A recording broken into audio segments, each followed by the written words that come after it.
Hello, this is Eric Morse Eskenazi. I am the host of the Iraq Dispatches podcast. Thanks for tuning into this latest episode featuring an interview with Leigh, author of Constelis Voss Volume 1 Color Theory, a very vivid first part of amazing queer science fiction. Hello, thanks for listening to the Erratic Dispatches podcast. We'll be back shortly after a brief break. Hello, I've been using Anchor.fm now for about almost a year for the podcast Erratic Dispatches, which is distributed through Anchor.fm. It's completely free to use, very easy, and any audio that you upload or record through the website, it will be you can use it to organize your audio files, and once your podcasts are ready to submit, it will be available to stream within at least 8 different streaming sites.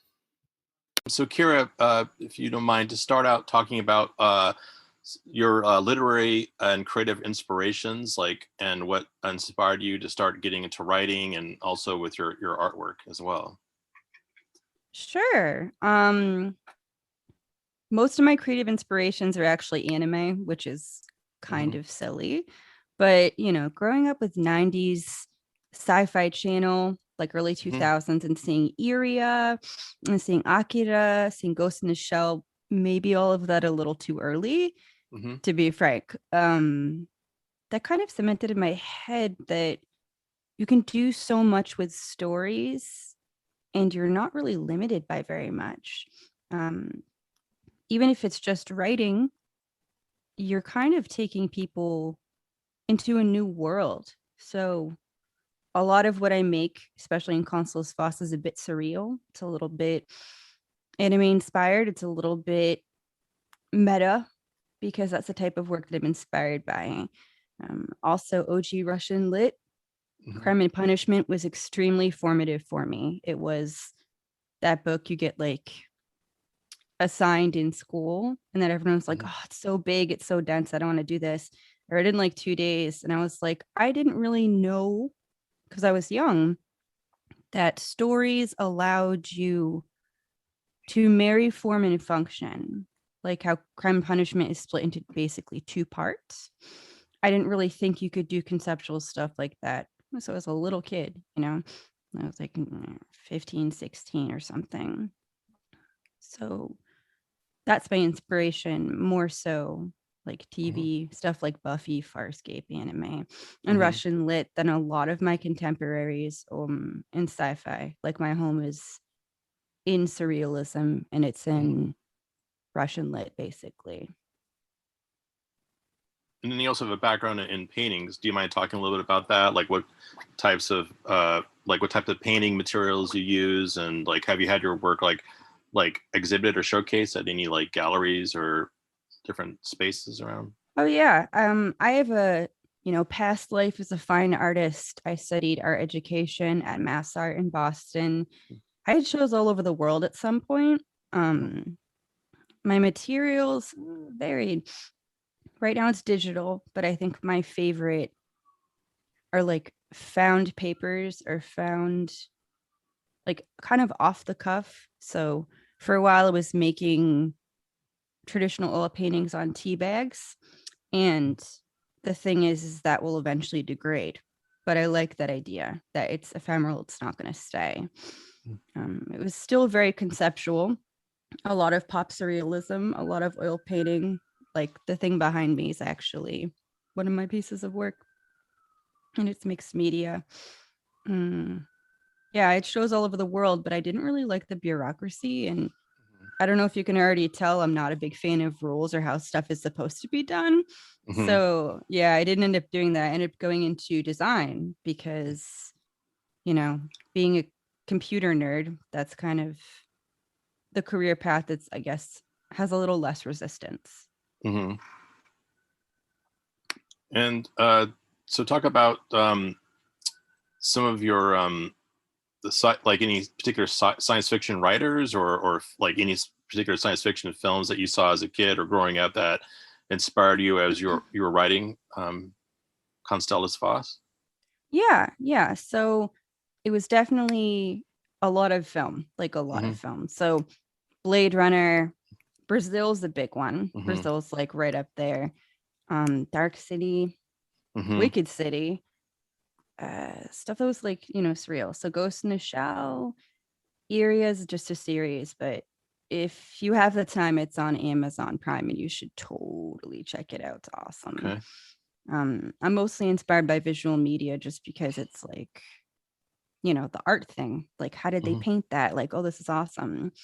So a lot of my writing itself is very visual, though I try not to like go on and on like a lot of Russian writers do. I love them, but the intelligentsia period had a lot of thick purple prose. I tried to make it a little easier, but only just. So for Constelis Voss for Volume 1 Color Theory, this is a first part of, I guess, of a planned trilogy. Yes, it's already out. It's on Amazon. Yeah, it's a trilogy that initially started as a full book, and then I realized it was probably a bit too long. And also conceptually, I wanted to split it up into 3 parts to kind of give a nod to Dostoevsky's Crime and Punishment. So it's not 1 and 2 in one form, it's 3. And I don't know. I think it's very much an art school remnant, a relic. That form has to meet function. And I'd rather every single piece of the story be in tandem with what I'm trying to say. And you reside from Providence, Rhode Island? Yes. I live in Providence. I grew up in Plymouth, Massachusetts, but then I moved to Boston and I lived there for about 10 years. And do you mind discussing, like, growing up in New England, was there any particular things about that environment that you believe had inspired you, both with your visual work and your writing work as well? Not so much my visual work, since a lot of that was, no, I wouldn't say my visual work, but writing wise, it was a really big, I guess, slap in the face when I started to see the small boroughs of Boston get kind of co-opted by like random rich people.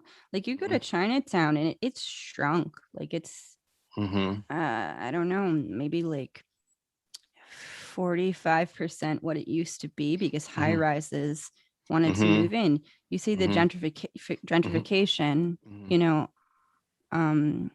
so a lot of what I write about has to do with like class theory, classism, biases. You'd have Mission Hill completely separate and people wouldn't want to hang out there, and that's predominantly like a neighborhood for people of color. And it was really weird to me that Boston can be so diverse and cool and awesome. At the same time, like, the ecosystem is just, we're just going to cannibalize everything. And also like low key, segregation still. As of currently, are there any like areas like either in Massachusetts or Rhode Island that have like thriving or growing artist communities? Definitely Rhode Island, definitely Boston and at large, but I haven't actually like really established myself in Rhode Island. Like, I know Rizzy's a big thing. I know the art galleries here are huge, but I don't know. I don't really super do well with red tape, and that's always been a problem of mine. So I kind of like left the art community because I'm not going to sit there and like sell my paintings. I'll sell my skills as a graphic designer all day long.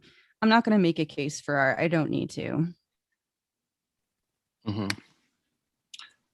So I had a question about in the novel with the character of Alex, like he's from the year 1997. So I wanted to find out from you, was there anything significant about that year for you personally and why you chose to have that? Yeah. So titular,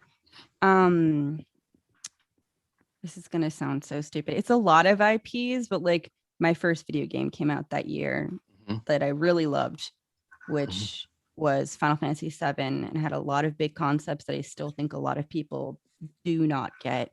So that was the big one.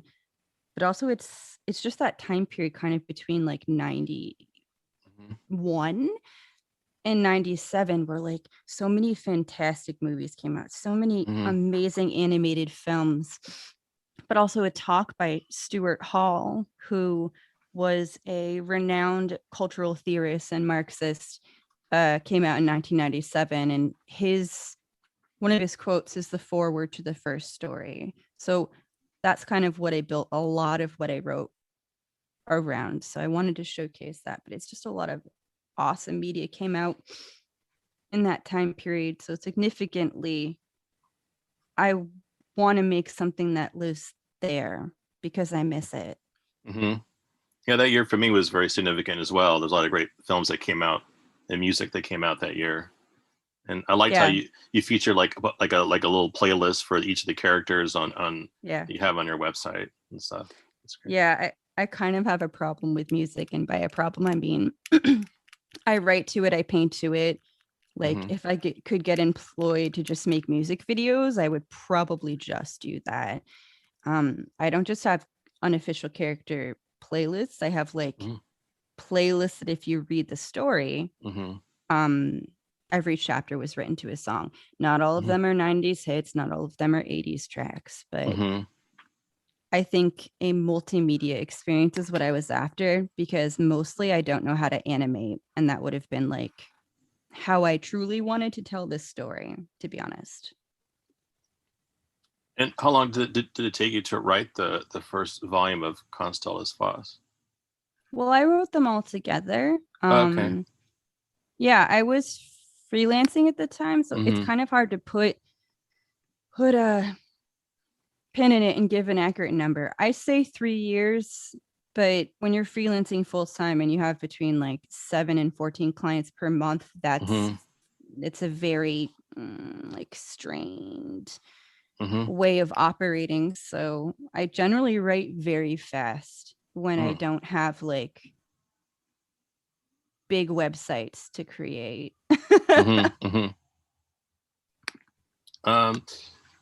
And how has the public reaction been so far to the first volume? Overwhelmingly positive. I really only had one person who was like, it's not quite my cup of tea. And I was like, then probably shouldn't pick it up. But everybody else has been super like hype about it. Oddly enough, TikTok is like freaking out about it. And it's silly. Like I'm having some wonderful person, they wanted to 3D print my characters because I make like 3D models of all of them for promotional purposes. And they're 3D printing it just for free. And I was like, that's amazing. Yeah, it's been very positive. You know, we have 110 sales, not as many reviews, but I think people are rereading the first volume because it's not just, ooh, space romp. Like there's a lot of stuff going on there. So yeah, I mean, I think it's been overwhelmingly positive. And how soon do you plan to release the volume 2 and 3? Don't have a date yet for 3. We were going to release volume 2 on the 15th of June. It's a little early. I kind of want to give people more time. Some people haven't even gotten their paperback copies. I don't want to rush them. So we're going to do July 13th, I believe. Okay. Yeah, I think that's, let me check. I don't want to be, I'm like kind of not awake yet. So yeah, July 13th is going to be the release date of volume 2. And like during the shutdown, have you been able to do like much publicity for the book? Were you doing like any kind of like online, or video readings of it or discussions about it? Yeah, I did one for Dark Helix, which was a kind of a story origin initiative.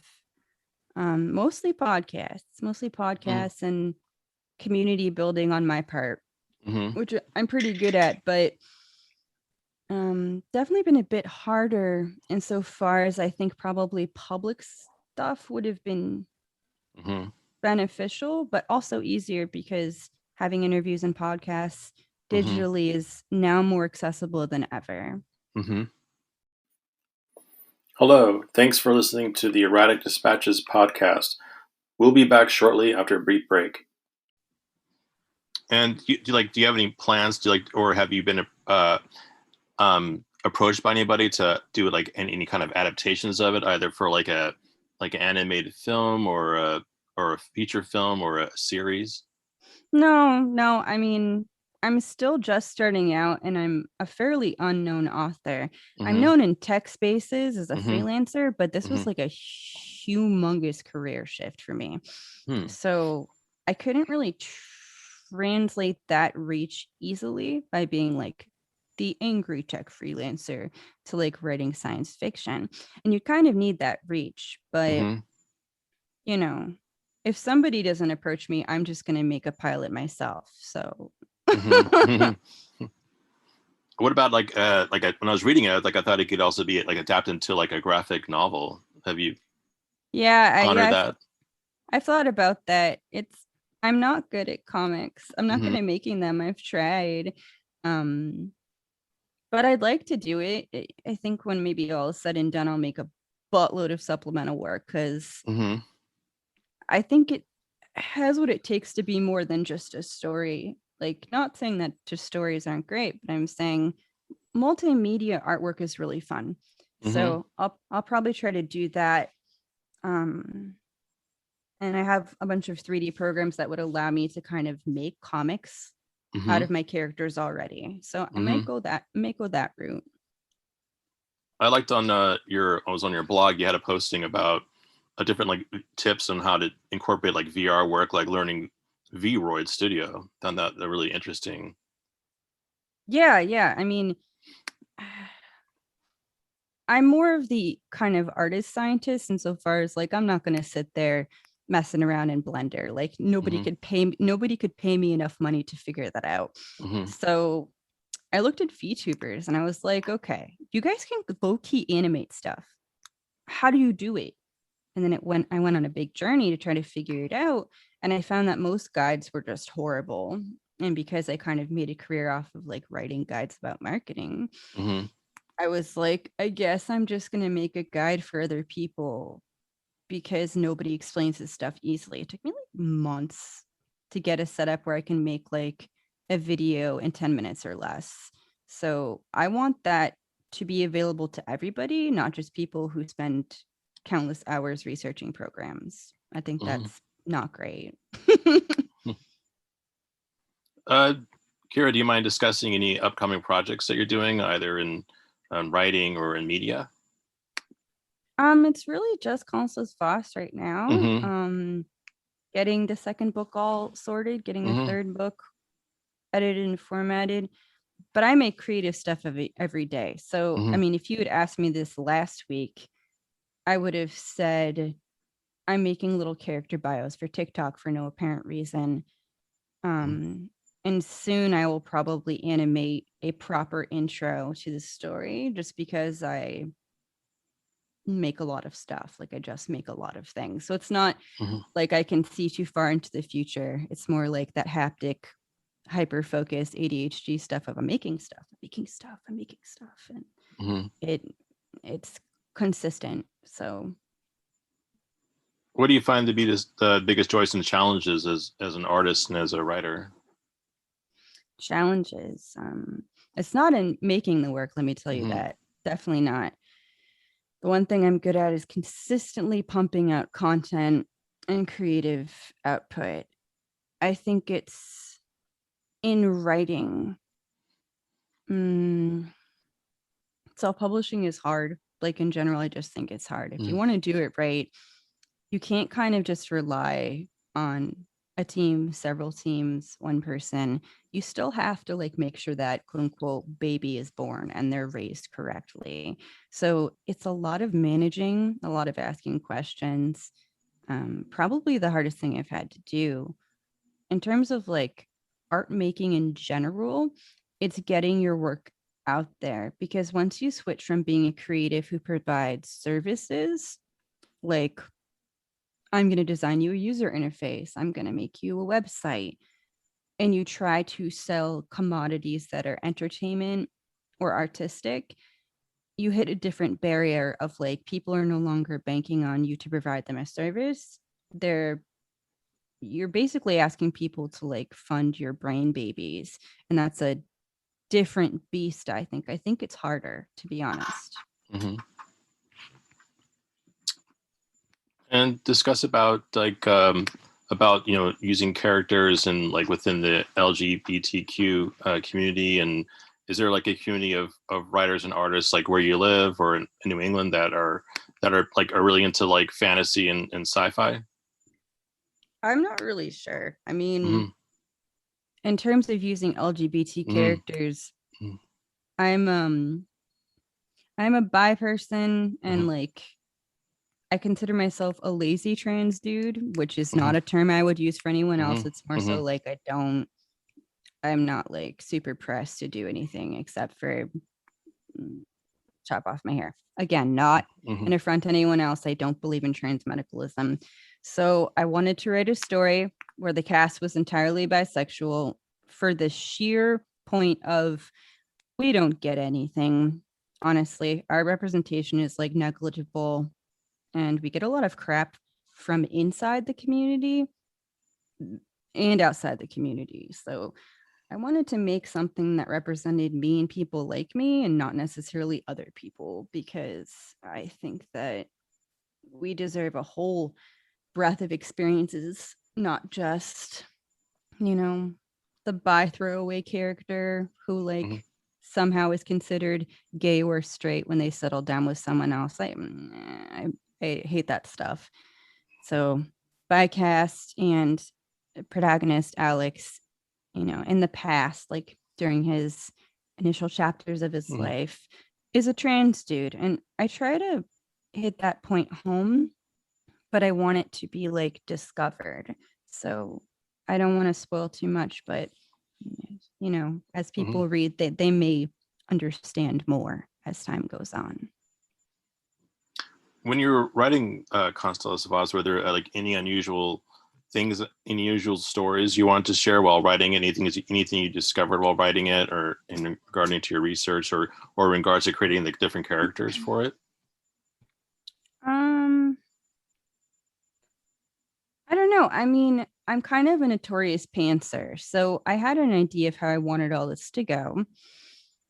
I knew kind of the overarching meta stories I wanted to tell. I knew the story beats, but I'm sure different scenes twisted and turned because I've been writing these characters for like some of them for like 10 years in different ways.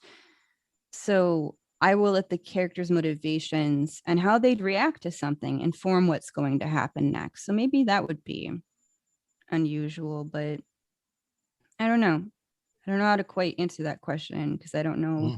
if much art is very unusual or it's just my art's pretty organic, which is not unusual for me. Mm-hmm. Is there like an audiobook version available?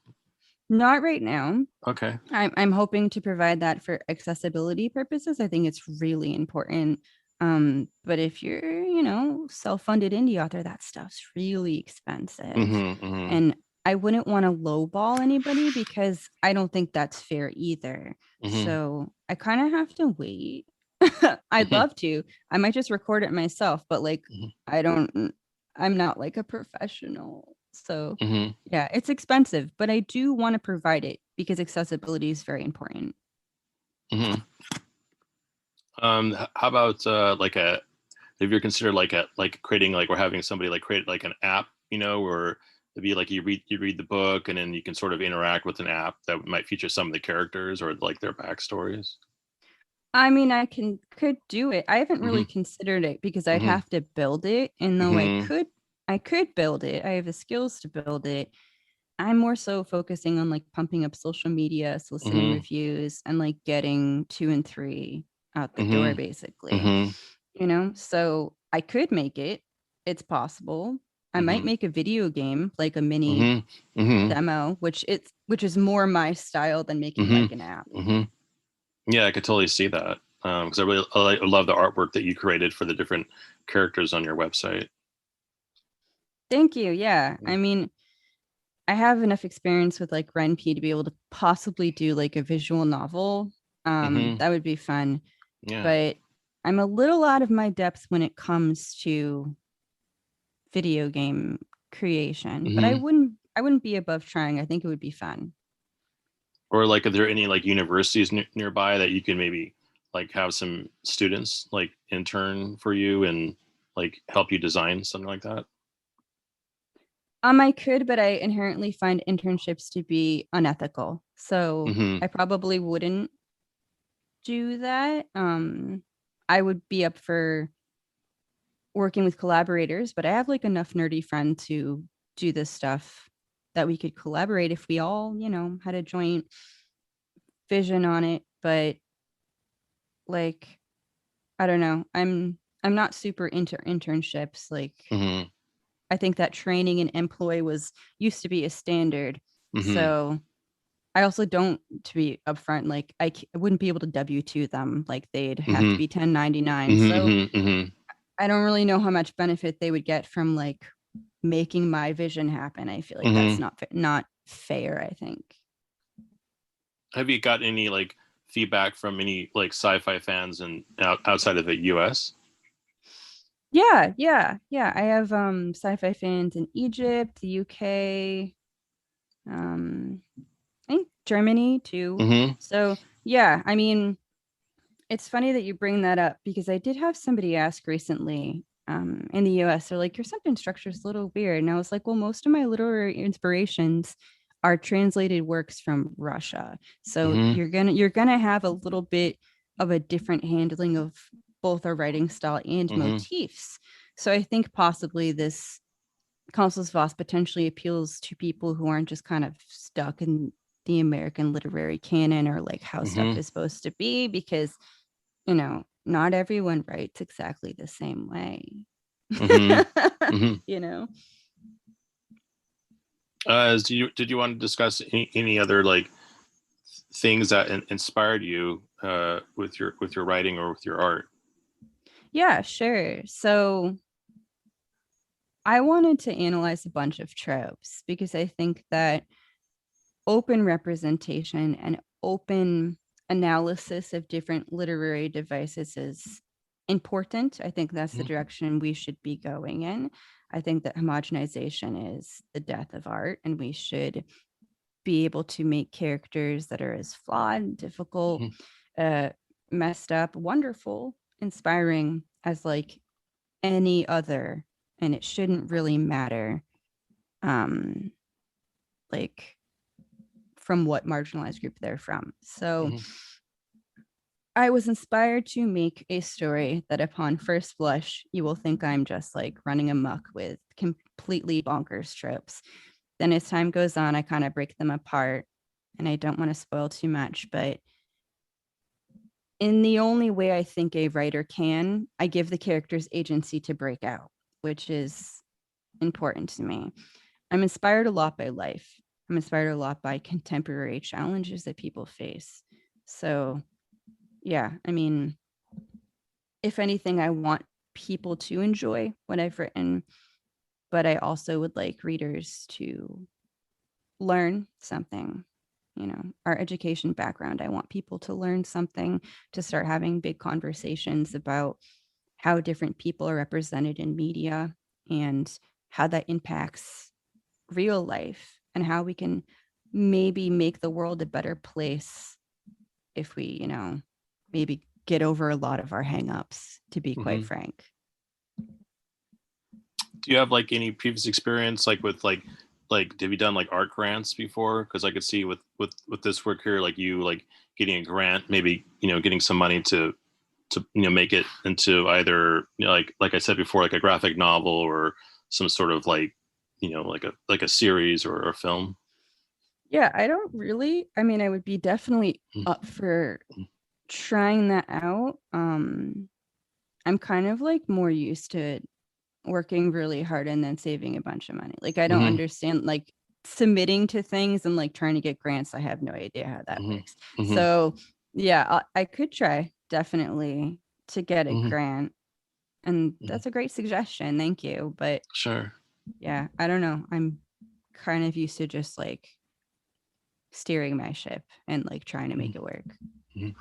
I love all the visual, elements of the book and like the different artificial environments that the different characters go into. Thank you. Yeah. Thank you. I wanted it to be as much of a sensory experience as possible. Mm-hmm. Hello. Thanks for listening to the Erratic Dispatches podcast. We'll be back shortly after a brief break.